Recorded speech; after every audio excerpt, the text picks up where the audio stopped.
이 시간 함께 은혜 받고자 하는 말씀은 다윗의 마지막 유언입니다. 다윗이 그 아버지 이새의 막내 아들로 태어났는데 왕이 되어서 이제 나이가 들어 늙어서 죽음을 앞두고서 이제 유언을 하고 있습니다. 다윗이 유언을 하고 있는 말씀인데요. 오늘 이 다윗의 유언 말씀 1절을 보시면 다윗이 죽을 날이 임박하매라고 말씀을 합니다. 죽을 날이 임박하매. 네, 그리고 10절에서 이제 다윗성에 누워 장사되었다 이렇게 말씀을 하고 있고요. 이렇게 다윗의 죽음을 말씀을 하고 있는데 이 다윗의 죽음에 대해서 2절에서 이렇게 표현을 합니다. 2절, 내가 이제 세상 모든 사람이 가는 길로 가게 되었느니. 다윗 자신의 죽음을 말하면서 그 죽음을 내가 이제 세상 사람이 가는 길로 가게 되었답니다. 그러니까 죽음이 무엇입니까? 세상 사람 누구나 다 가는 길, 이것이 죽음인 것입니다. 할렐루야. 사람은 누구나 영원히 사는 사람이 없습니다. 그래서 히브리서 9장 27절에서 한 번 죽는 것은 사람에게 정해진 것이요 그 후에는 심판이 있으리니, 이 말씀을 하는 거예요. 가끔 제가 이 전도를 하다가 그 말씀을 하는데 한 번 죽는 것은 정해진 것이고 그 후에는 심판이 있습니다. 오늘도 제가 몇 번 그 말씀을 전도하다가 했는데요. 사람은 누구나 다 태어났고 한 번은 다 죽습니다. 그러므로 우리가 살아있는 동안에 어떻게 살 것인가, 이것이 중요합니다.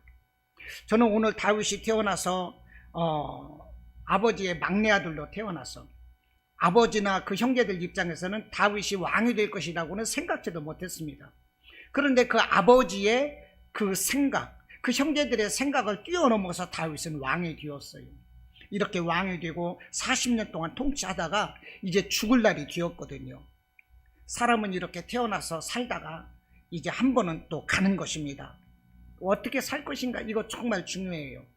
제가 이 말씀을 읽으면서 제가 사실 이 말씀을 가지고 설교해야 되겠다 이렇게 한 것이 아니라 하루에 몇 장씩 성경을 읽어야 되겠다 생각을 하다 보니까 어제 저녁에 열왕기상을 읽었는데 이 말씀 가지고 오늘 말씀을 드려야 되겠다, 이 생각이 들었어요. 그래서 제가 오늘 이 말씀을 가지고 말씀을 전하는 것인데, 사람이 누구나 다 한 번 태어나서 또 죽는다는 것입니다.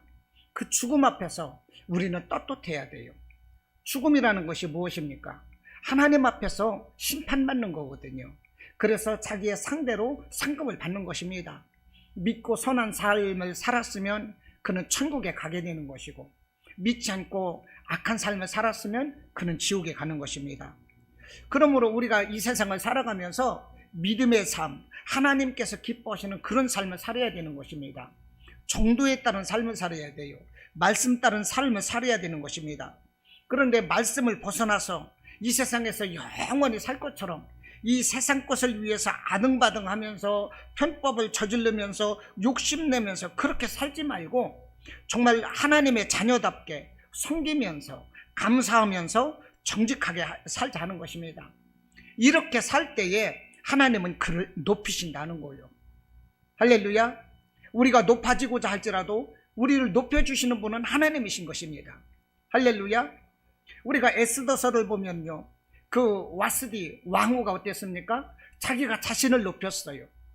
아하수에로 왕이 자신의 부인이 정말로 예뻐서 술 한잔 건하게 하고 기분이 알딸딸하게 좋으니까 내 각시를 보여주고 싶어서 신하들에게, 그래서 와스디 왕후를 좀 이렇게 그 잔치하는 면전으로 나오라고 그랬는데요, 그 와스디가 안 나왔어요.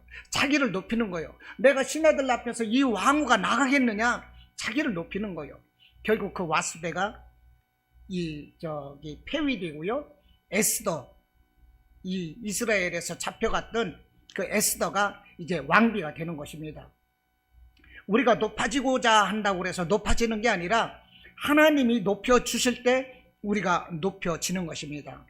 우리가 이 세상에서 나를 높이고자 해서, 내가 세상에서 무엇인가를 얻고자 해서 아등바등 편법을 쓰고 이렇게 막 무질서하게 산다면 높아지는 것이 아니라 낮아지는 것이고 부끄러움을 당하는 것입니다.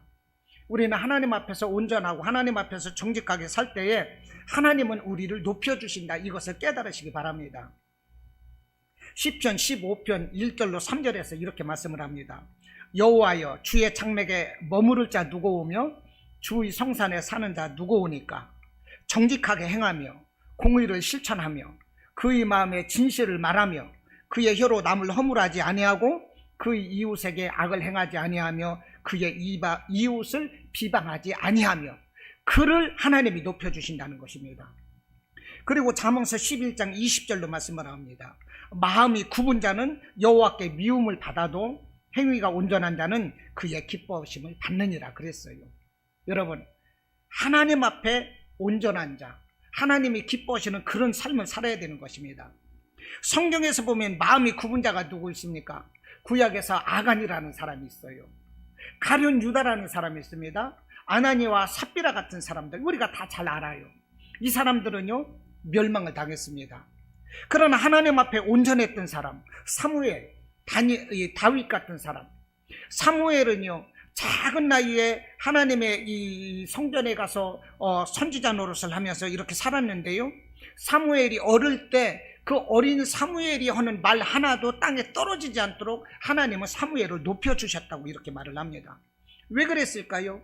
그 행위가 하나님 앞에 온전한 것입니다. 오늘 본문에 누구를 말씀을 하고 있습니까? 다윗을 말씀을 하고 있어요. 다윗을 하나님이 세워주셨어요.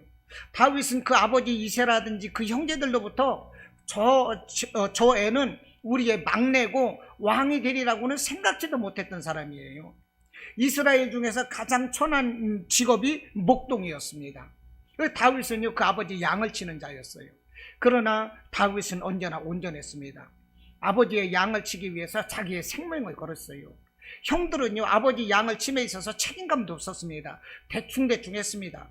그러나 다윗은 아버지 양을 치기 위해서 자기 생명을 걸고 사자나 곰이 와서 아버지의 양을 빼앗아 가면 그 수염을 잡고 머리통을 치면서까지 그 사자의 입에서 아버지 양을 끌어내는 그런 책임력 있는 사람이었어요. 그러므로 하나님께서는 다윗을 세워주셨던 것입니다. 우리 이 세상에 살면서 우리 누구나 다 죽는 사람들인데 우리 살아있을 동안에 하나님 앞에 온전한 삶을 살자는 것입니다. 할렐루야.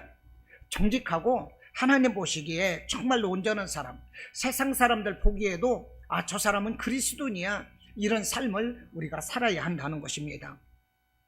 어느 목사님 그런 말씀을 하시더라고요. 이 실제 있었던 이야기랍니다. 그 목사님 이야기를 하시는데요, 그 목사님이 시골에 들어가서 교회를 개척을 했습니다.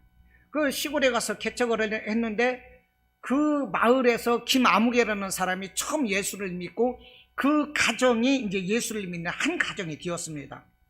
그런데 그 한 가정을 앉혀놓고 설교를 하시면서 그 목사님은 날마다 설교하시기를 사랑하라, 원수를 사랑하고 용서하라, 이 설교를 계속 하셨어요. 그런데 어느 날 그 집사님 가정에서 키우던 돼지 5마리가 그 집을 뛰쳐나가 가지고 이웃집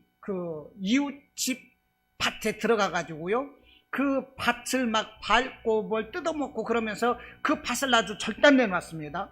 그래서 그 이웃집 밭 주인이 손해배상을 청구했는데, 손해배상 청구하기를 그 우리 밭을 망쳐놓은 그 돼지 5마리를 다 내놓으라는 거예요.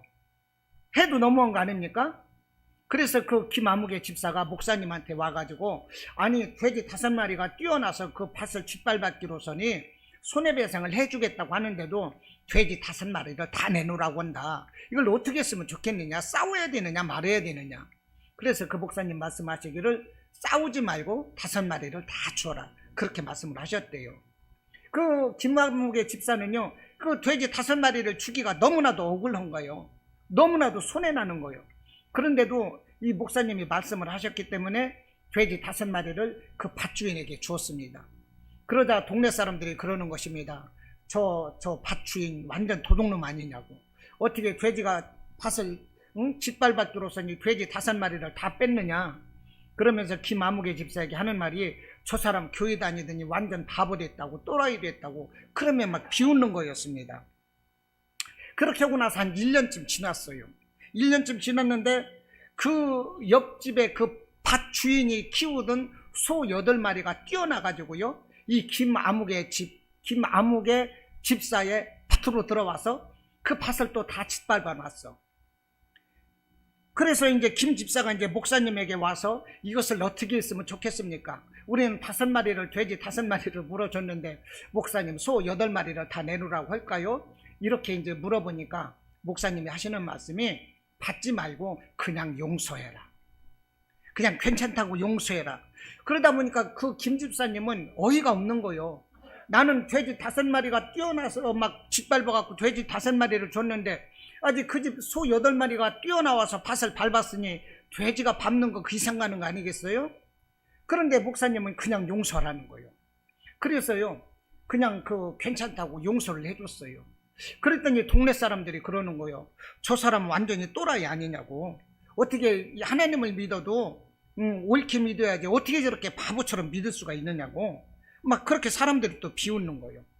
그런데 그 소 주인이 이게 괜찮다고 용서를 해주니까 마음이 불편한 거야, 이게. 아니, 나는 그 전에 돼지 5마리를 내놓으라고 해서 다 뺏었는데 내 집 소가 뛰어나서 밭을 짓밟았는데 괜찮다고 하거든. 그래서 얼굴이 빨개졌어요. 그리고 돌아갔는데 며칠 후에 그 사람이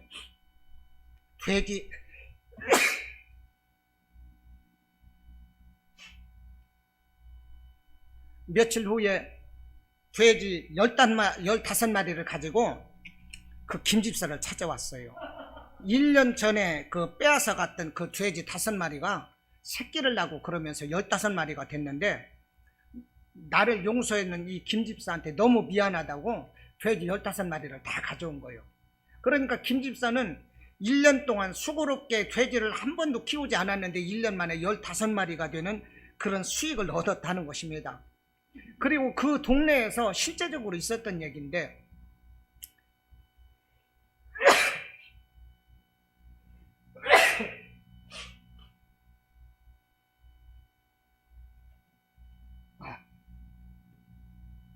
코가 간지럽고 갑자기 괜찮습니다. 그러면서 이제 그 동네 사람들이 저 코로나는 안 걸렸습니다.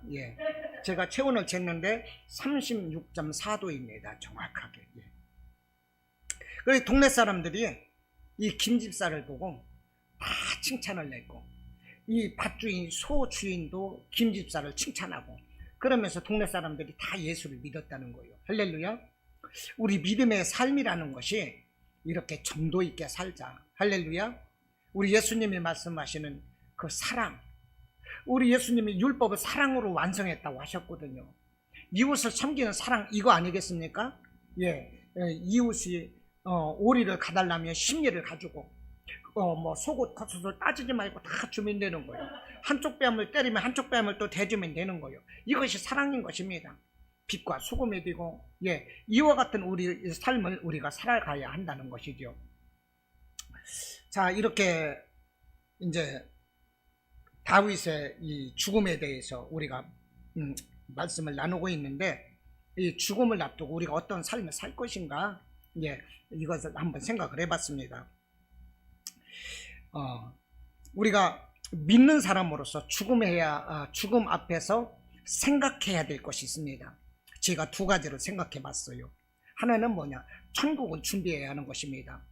물론 제가 말씀드리는 것은 믿음을 전제로 하는 것입니다. 우리 신자라는 것이 무엇입니까? 예수님을 믿는 거거든요. 예수님을 믿고 우리가 구원 얻을 자들이거든요.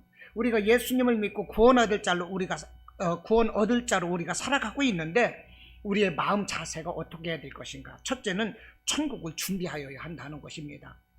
많은 사람들이 나는 믿고 천국을 준비한다고 그러지만 이 현세적인 삶의 연연에 사는 사람들이 대부분이고요. 천국에 대해서 문외하는 사람들이 의외로 많다는 거예요. 우리가 그것을 깨달아야 하는 것입니다. 그래서 우리의 삶이 어떠해야 되는가? 천국을 소망해야 되는 것입니다. 우리 믿음의 사람들의 목적은 이 땅에 목적이 있는 것이 아니라 저 하늘 천국에 목적을 두어야 하는 것입니다. 계시록 21장 4절 말씀에 이렇게 말씀을 합니다. 천국은 모든 눈물을 그 눈에서 씻기심에 다시 사망이 없고 애통하는 것이나 곡하는 것이나 아픈 것이 다시 있지 아니하리니 그랬어요. 그러므로 이 세상에서 고통스러운 삶을 살았다 할지라도요, 그 사람이 천국에 가면 해와 같이 빛나는 것입니다. 80이나 90이 먹어서 사람이 완전히 늙은 몸으로 우리가 천국을 간다 할지라도요, 천국 가서 그 사람이 보면 그 사람이 가장 젊을 때 약 30대의 나이로 그 사람은 천국에서 산다고 그래요. 그곳이 바로 천국인 것입니다. 그곳은요, 아픔도 없어요, 눈물도 없어요, 슬픔도 없어요, 고통도 없습니다. 우리는 다 천국에 가야 될 사람들인 것입니다. 할렐루야. 그래서 우리는 천국을 준비해야 돼요. 늘 천국을 소망하는 그런 삶을 살아야 되는 것입니다. 우리가 세상 사는 동안에 장차 올 세상을 기억하지 않고 영원한 생명을, 이 천국에서 있을 영원한 생명을 기억하지 않으면서 잠시 이 세상에서 누리는 이 세상의 삶만을 위해서 우리가 살아간다면 우리는 영적으로 자살하는 사람들이 되는 거예요.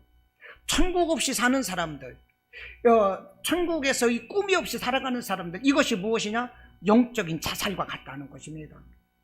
여러분, 우리는 영적으로 자살하는 것과 같은 이 천국의 문외한이 되어서는 안 된다는 거예요. 천국에 눈이 닫히고 천국에 대해서 미련한 사람이 되어서는 안 된다는 것입니다. 할렐루야. 우리는요, 천국을 꼭 기억해야 되는 것입니다. 천국을 반드시 염두해야 되는 거예요. 그래야 우리가 이 세상 살아가면서 어떤 고난, 어려움이 있어도 그걸 이겨낼 수 있는 거예요. 많은 목회자들도요, 고난이 있어요. 많은 목회자들도요, 이 가난한 목회자들이 얼마나 많은지 모릅니다. 예, 가난한 목회자들, 목회하면서 이 서울 시내에서 택시 운전하는 목회자들도요, 사실은 엄청 수천 명이 된다고 그래요. 예, 근데 목회자님들은요, 은퇴를 하게 되면은 퇴직금, 전별금, 또 이렇게 연금 같은 제도가 돼 있어요. 그런데 작은 이 목회자들은요, 그런 거 없습니다. 그냥 끝나는 거예요. 그냥 목회하다 보면. 이 가난한 목회자들 보면요, 자녀들 교육을 못 시켰어요. 자녀들도 배우질 못했어요. 그래서 아버지는 왜 목회자가 돼가지고 우리를 가르치지도 못했느냐, 우리에게 왜 좋은 것을 해주지 못했느냐, 이렇게 이 항의하는 자녀들도 많다는 얘기요. 이 목회자들이요, 이 가난한 목회자들이 그들의 삶이 지금 어떤 삶을 살고 있느냐, 알게 모르게 이 폐지를 줍고 그러는 목회자들이 의외로 많다는 거예요. 원로 목사들이 이 은퇴를 하고 나서 이분들 얘기가 내가 천국만 없다면 자살하고 싶다, 이런 말을 하는 분들이 의외로 많다는 거예요. 그분들 뿐이겠습니까? 우리 믿음의 사람들도 고난 가운데 살아가는 사람들은 정말 많다는 거예요. 그러나 우리가 고난 가운데서도 꿋꿋하게 살아가는 이유가 어디에 있습니까? 천국을 바라보기 때문에 그런 것입니다. 자살을 하면 지옥이니까 우리는 자살해서 안 되고, 이 다음에는 우리가 믿음의 끝은 천국이니까 그 천국을 소망하면서 참고 인내하는 그런 삶을 사는 것입니다. 우리는 천국을 소망하며 천국을 바라보고 천국을 꿈꾸는 그런 삶을 우리가 살아야 하는 것입니다. 그래서 바울은 골로새서 3장 1절로 말합니다. 그러므로 너희가 그리스도와 함께 다시 살리심을 받았으면 위의 것을 찾아라. 거기는 그리스도께서 하나님 우편에 앉아 계시느니라. 보십시오. 너희가 그리스도와 함께 다시 살리심을 받았으면, 너희가 구원 받았으면 위의 것, 천국을 찾으라는 거예요. 천국을 소망해야 되는 것입니다. 빌립보서 3장 14절로도 말씀을 합니다. 나는 표대를 향하여 그리스도 예수 안에서 하나님이 위에서 부르신 부름의 상을 위하여 달려가노라. 표대를 향해서, 그 표대가 어디입니까? 천국인 거예요. 그 천국을 향해서, 천국에서 위에서 부르시는 부름의 상을 위하여 사도 바울은 날마다 달려간대요. 여러분, 이 사도 바울의 말씀이 우리들의 고백, 우리들의 삶의 모습이 기어야 하는 것입니다. 우리는 당연히 그럽니다. 내일이라는 시간이 있고 많은 시간이 흘러 늙게 되면 죽게 될 것이다, 이렇게 생각을 합니다. 그러나 여러분, 그 삶이 평탄하게 우리 마음대로 되는 것만은 아니에요.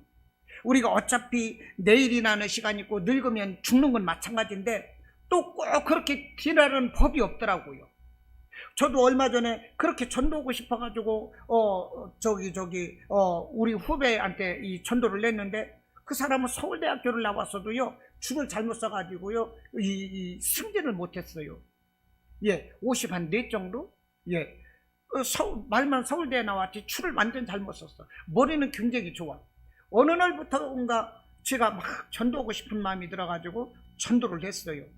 근데 이 말을 안 듣는 거야. 그냥 허허 웃어요. 웃지 말라고. 우리가 태어나는 것은 순서가 있지만 가는 것은 순서가 없다. 우리가 분명한 것은 믿으면 천국이고 믿지 않으면 지옥이다. 그러므로 우리는 예수를 믿어야 된다. 우리가 죽어서뿐 아니라 예수를 믿으면 삶 가운데 하나님의 보너스가 주어지는 것이고, 우리는 예수를 믿고 구원받아야 된다. 제가 강력하게 얘기했더니 예 알겠습니다. 그러면 예 알겠습니다. 그러면 웃더라고. 그 마음이 어떤 마음으로 받아들이는지는 모르겠어요. 그러나 며칠 뒤에 그 후배가 심장마비가 돼서 죽었어요. 얼마나 안타깝습니까? 정말로 죽었어요. 제가요 그때 전도했던 그것이 얼마나 다행스러웠는지 몰라요. 저는 그때 그 후배에게 전도하지 않았더라면 두고두고 마음에 짐이 있었을 것입니다. 제가 살아가면서 많은 장례식을 봅니다. 많은 사람들이 세상을 떠나는 걸 봐요.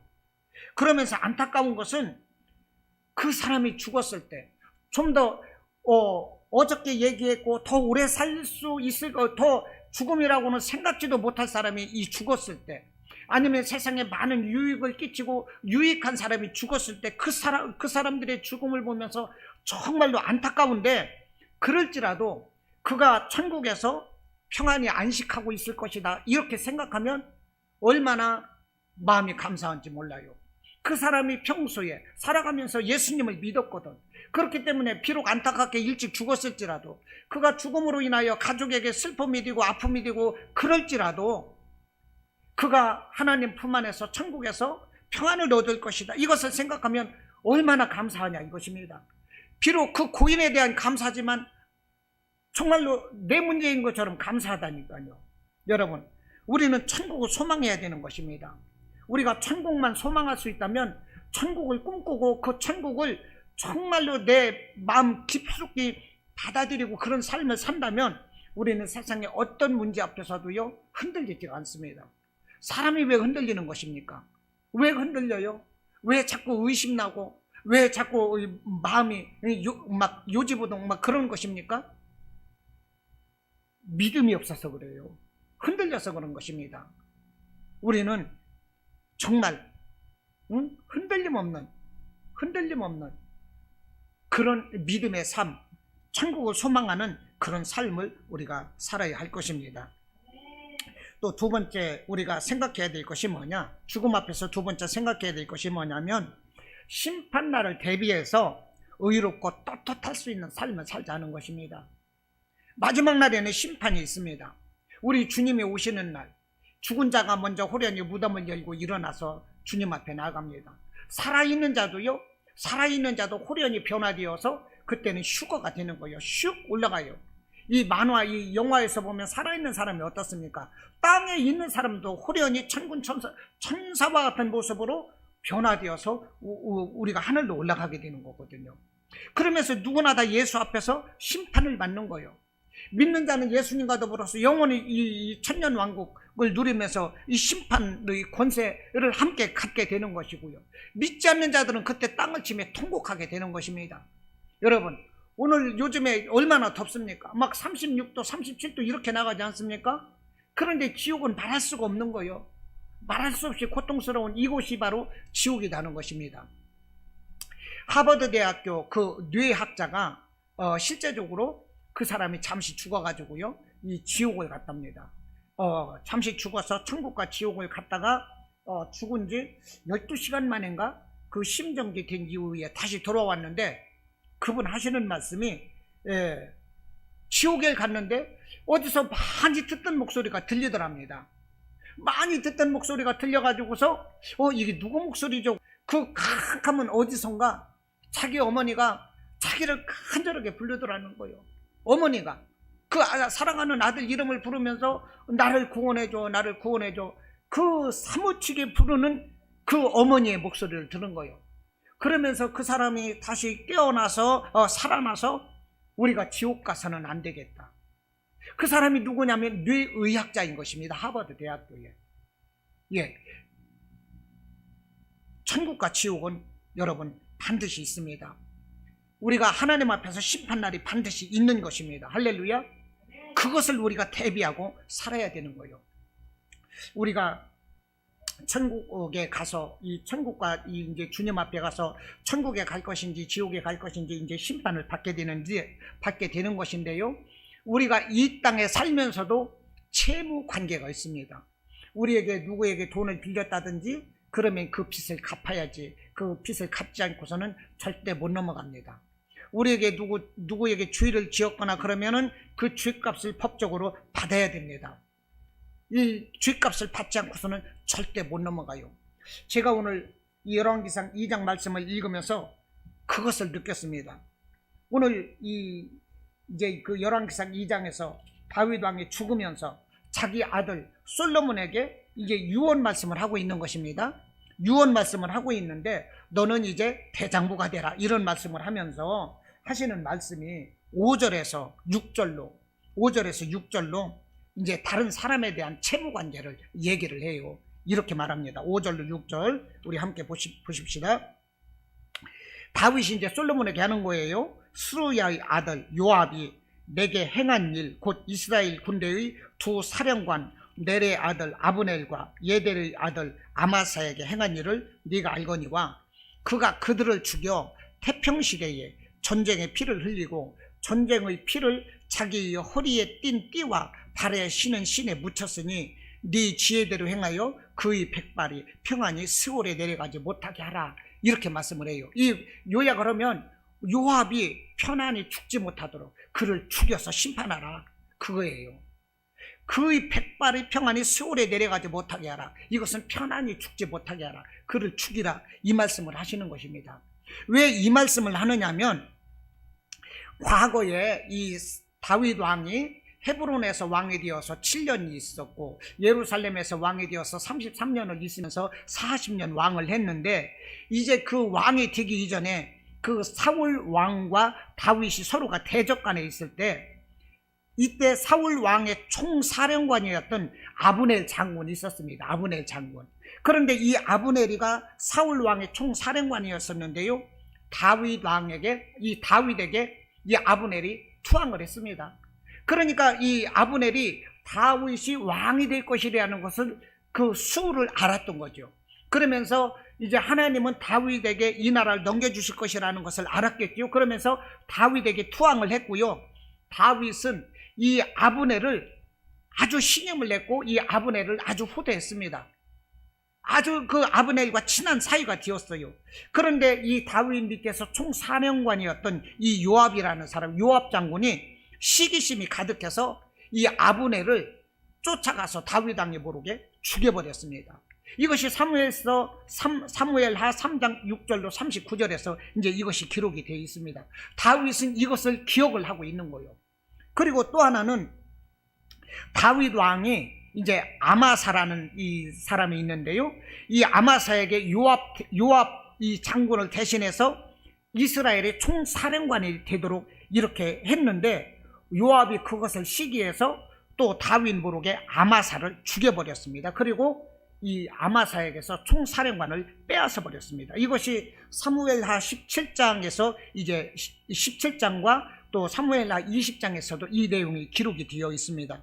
그러니까 요압은 다윗 왕 밑에 있었던 장수이면서도 자기 힘을 의지하고 다윗 왕의 명령에 그 항거하는 그런 항명죄를 지었다는 것입니다.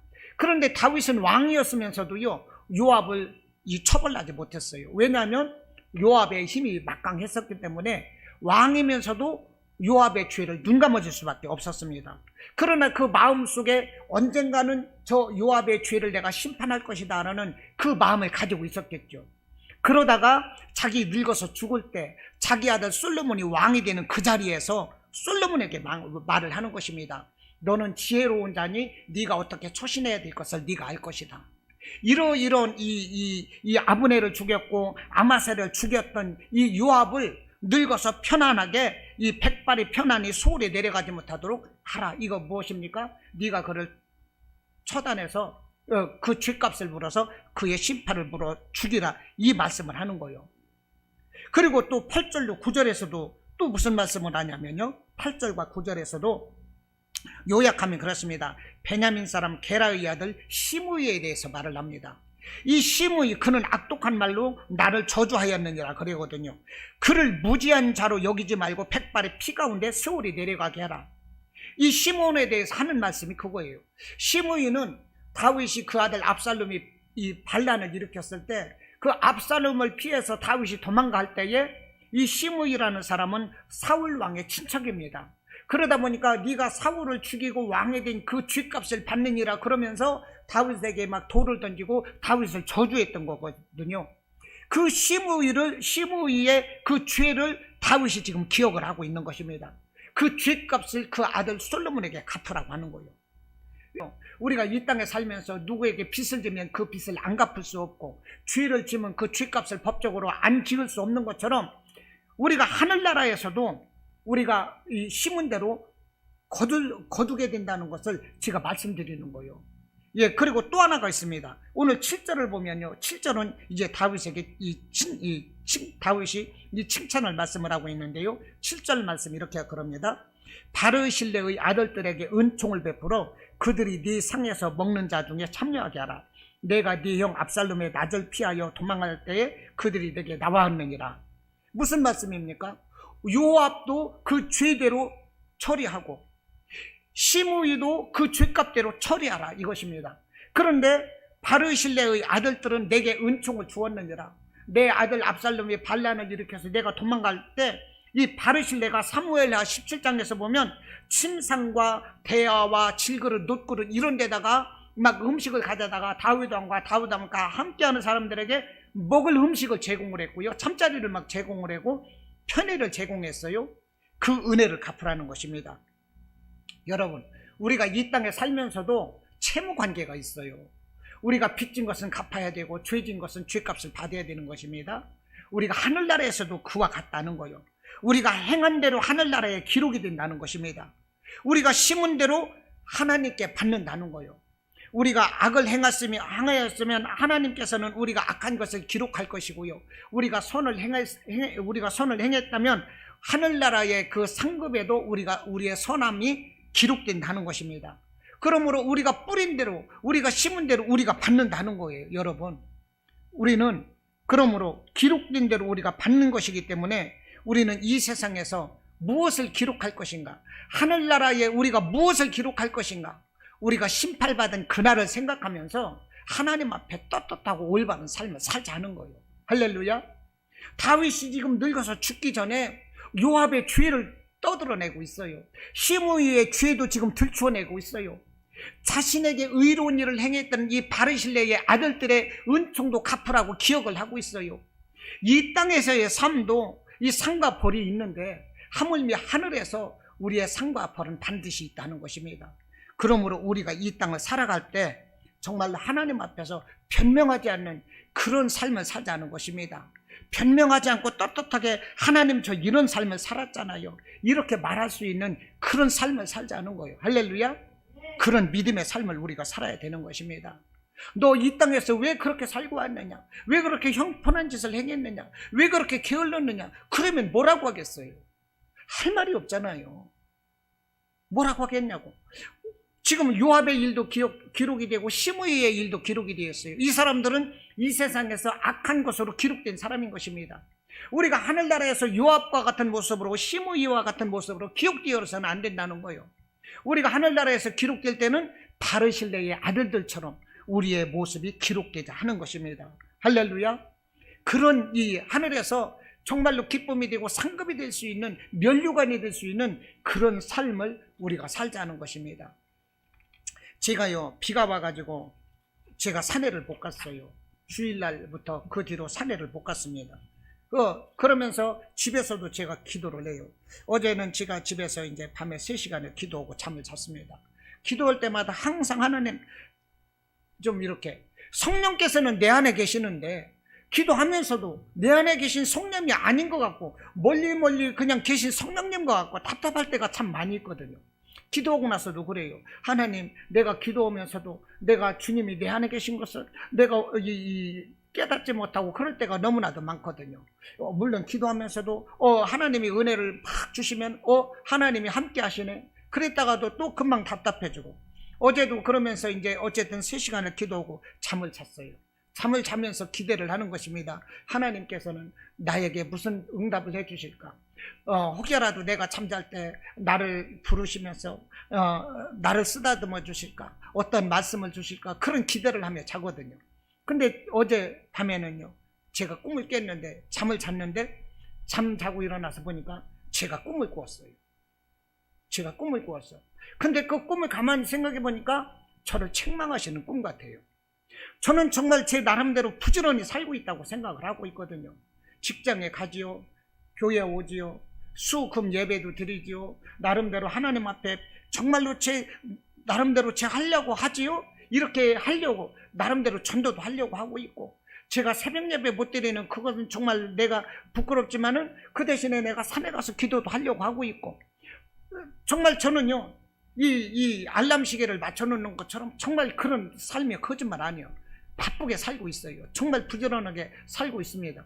그런데 꿈에서는 제가 게을르게 나오더라고요. 꿈에서는 제가 게으른 거예요. 꿈에서 무슨 경주 대회인가 그런 게 있었어요. 꿈에 무슨 경주 대회 같은 것이, 무슨 대회 같은 것이 있었는데요, 이 우리 교인들도 있었고 이 믿음의 사람들도 있었고, 꿈에 정말로 그랬어요.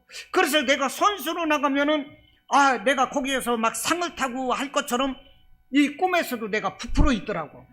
그런데 부풀어 있었는데 그 다음날이 행사인데, 다음날 내가 자고 일어나 보니까 늦잠을 잔 거예요. 늦잠을 잤는데 다른 사람들은요, 우리 집에 와 있는데 저는 늦잠을 자고 늦게서 일어난 거예요. 다른 사람은 이미 나를 데리러 우리 집에 와 있는데. 그래서 그 사람들을 따라서 가보니까 너무 늦잠을 자가지고 그 사람들을 따라갈 수가 없는 거예요. 너무나도 부끄럽더라고. 이게 무엇인가? 가만히 생각해 보니까 깨어 있으라, 부지런하라, 하나님은 그 말씀 주시는 것 같아요. 할렐루야. 저는 정말 내가 내 나름대로 부지런하게 성실하게 산다고 생각을 하는데, 제가 참에 막 늦잠을 자고 있고 다른 사람은 열심히 경주 나갈 준비를 하고 있는데, 나중에 막 서두는 모습이, 옷도 막 어디에 있는지 막 경기복도 막 찾아야 되고, 옷도 짝짝이로 막 발을 꿰고 있고 그러더라니까요. 여러분, 우리가 그런 삶을 살아서는 안 돼요. 우리 선한 행실과 믿음의 인내, 하나님은 다 기억하십니다. 여러분, 삶이 어렵고 고난일지라도 인내하면서 우리는 믿음의 선한 싸움을 싸우고, 정말로 우리의 이름이 하늘에 아름답게 기록될 수 있는 그런 이름을 위해서 우리가 살아가야 될 줄로 믿습니다. 이 다음에 하나님 앞에서 절대 변명하지 맙시다. 하나님 앞에서 우리가 얼마나 큰 상급을 받을지는 모르지만 정말 떳떳합시다. 할렐루야. 그런 삶을 살아야 돼요. 그런 삶을 살 때 하나님은 우리를 복주시는 것입니다. 요한 3서 2절 말씀에 내 영혼이 잘됨과 같이 범사가 잘되고 강건하라고 그랬어요. 여러분, 바늘 가면 실이 가지 않습니까? 실이 가면 바느질이 되는 거예요. 여러분, 우리의 영혼이 잘되면 우리 범사가 잘 되는 거예요. 여러분, 우리가 영혼이 잘 된다는 것은 우리가 하나님께 구원받는 것입니다. 천국 구원 받는 거예요. 이렇게 우리가 영혼이 잘 되면 범사 모든 일은 자동적으로 잘 돼요. 우리가 매일 돈 하고 가정도 잘 되길 바라고 자녀도 잘 되길 바라고 모든 것을 바라지 않습니까? 우리의 영혼이 잘 되면 하나님께서는 그런 것을 부수적으로 덤으로 주신다니까요. 그건 우리가 보너스로 받는 거예요, 여러분. 할렐루야. 이런 삶이 되시기를 바랍니다. 마지막으로 하나만 더 말씀드리겠는데요, 세 번째, 우리가 믿음의 본을 보이는 그런 삶이 되지 않은 것입니다. 세 번째, 죽음 앞에서 우리가 어떤 삶을 살아야 될 것이냐, 정말 믿음의 본을 보이는 삶을 살자. 오늘 10절로 12절에서 다윗이 죽은 이야기를 하고 있습니다. 이 10절 보면 다윗이 그의 조상들과 함께 누워 다윗성에 장사되니, 그러면서 이제 몇 년 동안 왕이 되었고 그것을 적고 있습니다. 여기서 보십시오. 다윗의 왕이 되고 죽었다는 이 말인데, 이 간단한 이 3절의 이 말씀 속에서 흠잡을 데 없고 깔끔한 그 다윗의 모습을 적고 있는 거예요. 여기서 다윗의 부족한 모습 발견할 수 있습니까? 다윗이 어떻게 살고 어떻게 왕이 되고 어떻게 죽기까지 다윗의 흠이 여기 나와 있습니까? 부족한 모습, 변명하는 모습, 이런 다윗의 흠결이 여기에 기록되어 있습니까? 없어요. 다윗성에 장사되었다, 이것은 무엇입니까? 칭찬하는 말이에요. 칭찬. 다윗은 온전한 왕이었습니다. 하나님 보시기에 온전했고 사람 보시기에 온전한 거예요. 그래서 다윗성의 장사되었던 것입니다. 여러분, 범은 죽어서 가죽을 남기고요, 사람은 죽어서 명예를 남긴다고 그러지 않습니까? 우리 믿음의 사람들에게 있어서는 하나님 앞에서 아름다운 추억과 그 다음에 이 땅에서의 발자취가 그것을 우리가 소중하게 여길 줄 알아야 된다는 것입니다. 할렐루야.